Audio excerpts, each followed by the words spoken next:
నమస్తే, welcome to Telugu రాజ్యం.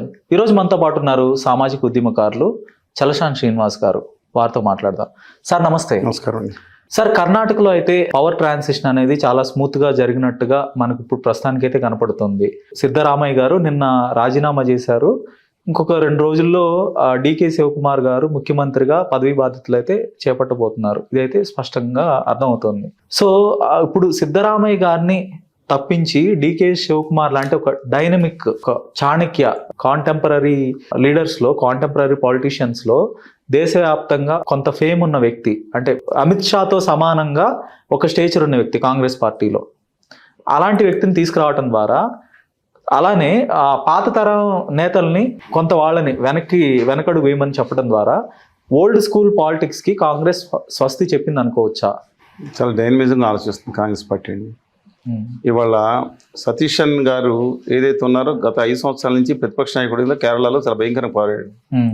కాంగ్రెస్ పార్టీకి మెయిన్ దాంట్లో ఈ డబ్బులు వ్యవహారాలు మెయిన్ చేసేదో లేకపోతే మిగతా చేసేదో ఒక మొత్తం రాష్ట్రాన్ని చూసేది కేసీ వేణుగోపాల్ గారు, లేదంటే ఇంకొక రమేష్ చెంతెల్ల గారు, long opposition leader from 2010 to ఇంతకుముందు 5 సంవత్సరాలు రమేష్ చెంతెల్ల గారు అపోజిషన్ లీడర్, లాంగ్ ఎప్పుడో ముఖ్యమంత్రి అవుతారు, క్రితం 5 సంవత్సరాలు ఎగితే అనుకున్నారు.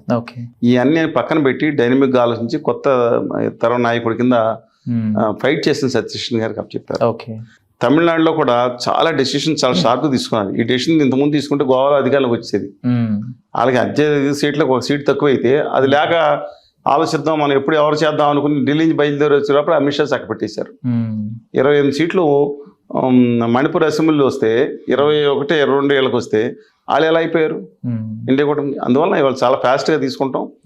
మాట తప్పినా సరే ఎట్టి పరిస్థితుల్లో మిగతా అన్నాడీఎంకే అండ్ కంపెనీ రాకూడదు అనుకుంటాం. ఇవాళ మంత్రివర్గం చేయటం అంటే దక్షిణ భారతదేశంలో కాంగ్రెస్ పార్టీ అధికారంలో ఉంది. కర్ణాటక, కేరళ, తమిళనాడు మరియు ఎలాంగ్ విత్ అదర్స్ తమిళనాడు, మొత్తం తెలంగాణ, ఈ 4 రాష్ట్రాల్లో అధికారులు ఉన్నట్టే కదా ఇవాళ. అందువల్ల చాలా కేటగిరీలకు వెళ్తుంది. యాజ్ పర్ శివకుమార్ గారు is concern is a master mind and trouble shooter. యాక్చువల్గా అహ్మద్ పటేల్ గారిని ఓడించడం అనేది అమిత్ షా గారి జీవితాశయాలు ఒకటి. ఆయన్ని అరెస్ట్ చేయించింది తన ముఖ్యమంత్రికి తన సొంత ఫ్రెండ్ ఉండగా జైలు శాఖ మంత్రి, హోంశాఖ మంత్రి కూడా అరెస్ట్ చేసి అదే జైల్లో వేయించింది. ఆ పర్యవేక్షణ కూడా కేంద్రంలో పెట్టించింది అహ్మద్ పటేల్ గారు అనే మాట ఆయన ఉన్నట్టుంది. మనం కొన్ని విషయాలు తక్కువ చేసినా Amit Shah is a great leader as per 370 is concern. Modi గారు కాదని, మోడీ గారు అదానీ గారు ఏది చెప్తే చేస్తారని పేరు ఉంటుంది. అంటే పాపం ఆయన డ్రెస్సులు, ఆయన ఏదో షోను, అదేదో తిరగటం, అయ్యేదో ఇంకోటి తప్ప అమిత్ షా గారు డైనమిక్ లీడర్ అండి. వితౌట్ హిమ్ 370 వచ్చేది కాదు. ఆర్టికల్ రద్దు చేయటం కానీ కొన్ని విషయాల్లో కానీ ఇప్పుడు గేమ్ ఆడిందంటే ఒక్క ఉత్తరప్రదేశ్లో ఫెయిల్ అయ్యారు తప్ప, అంటే దాన్ని రద్దు చేయాల్సిన అవసరం ఉందంటారా? కాశ్మీర్కి స్వయం ప్రతిపత్తిని కాదు, రద్దు చేయాల్సిన అవసరం ఉంది. వాళ్ళు దేశంలో ఎక్కడొచ్చి ఎవరికైనా పెళ్లి చేసుకోవచ్చు, ఏదైనా చేసుకోవచ్చు. మళ్ళీ అక్కడికి అక్కడ ఆస్తుకోవడానికి చాలా ఇబ్బందులు ఉన్నాయి. వాళ్ళకి స్వయం ప్రతిపత్తి అంటే నేను ఇంటికి వస్తాను, నువ్వు దగ్గర తీసుకెళ్ళిపోతా, నువ్వు మా ఇంటికి వస్తే ఏం కుదరదు, దొబ్బేయమంటాం. ఈ సిస్టమ్ నడవదండి. I support out and out BJP ideology as per 370 is concern, except వాళ్ళకి ఆ చట్టం కేంద్ర పాలిత ప్రాంతం చేసేయటం, జమ్మూ కాశ్మీర్కి ఆ చట్టంలో రాష్ట్ర హోదా లేకుండా చేసేయటం, ఇది వ్యతిరేకిస్తాం చేస్తాం. ఎందుకంటే అక్కడ ఉండే పరిస్థితులు వేరు, మనం అర్థం చేసుకోవాలి. అందువలన ఇవాళ అమిత్ షా గారు అంత అవుట్ రైట్ గా చెప్తున్నట్టు మన సబ్జెక్ట్ డికే శివకుమార్ గారి విషయంలో అహ్మద్ పటేల్ కర్ణాటక నుంచి పోటీ చేస్తున్న సందర్భంలో ఎక్కడి నుంచి నెగ్గాలనుకున్నప్పుడు భయపడిపోయారు. ఐ విల్ వెంటాడతానని చెప్పారంట. For it is true, we don't know. ఆయన కర్ణాటకలో అడుగు పెట్టగానే ఈయన మీద దాడులు చేశారు.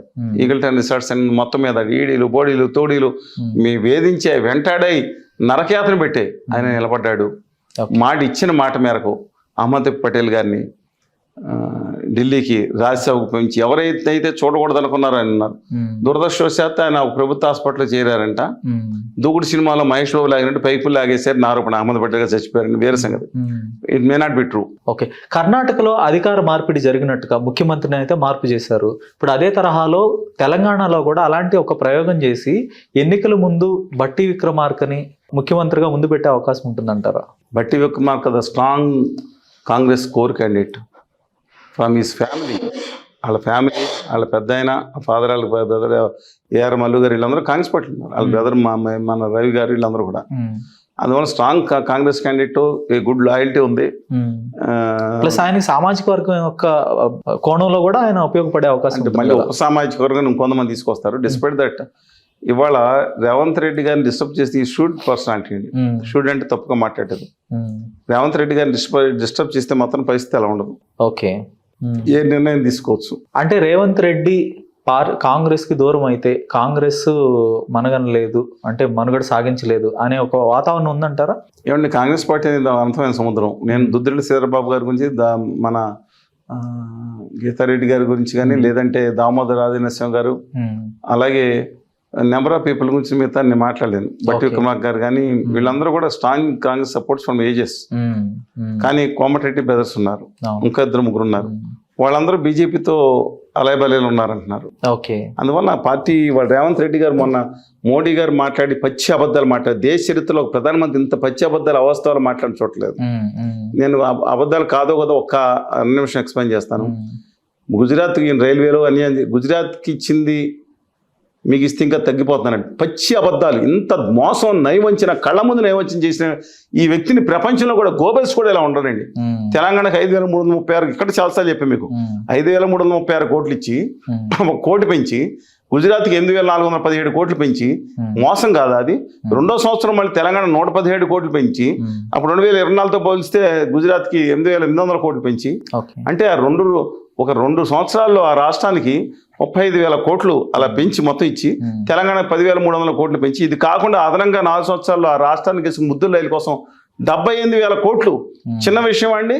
లక్షల కోట్ల రూపాయలు వాళ్ళకి ఇచ్చి దేశ ప్రజలు కట్టిన పన్నుల నుంచి తెలంగాణకి నమ్మక ద్రోహం చేసిన వ్యక్తి అంత దుర్మార్గంగా మాట్లాడితే ముఖ్యమంత్రి బయటకు వచ్చి ఎందుకు ఖండించలేదు గట్టిగా? ఆధారాలు ఇచ్చి మేము పంపించాం కదా ముఖ్యమంత్రి గారి దగ్గరికి చేర్చమని, అన్ని ఎందుకు ఖండించలేదు? Something wrong, I'm telling you. Okay. అంటే ఆయన వెళ్ళిపోతారు మనం చెప్పడం premature to say, and I can't comment like that. But ఆయన డిస్టర్బ్ చేస్తే మాత్రం is not a ordinary candidate. దమ్ము ధైర్యం ఉన్న వ్యక్తి, come whatever, entire different issue. ధన్యవాదాలు సార్. నమస్కారం.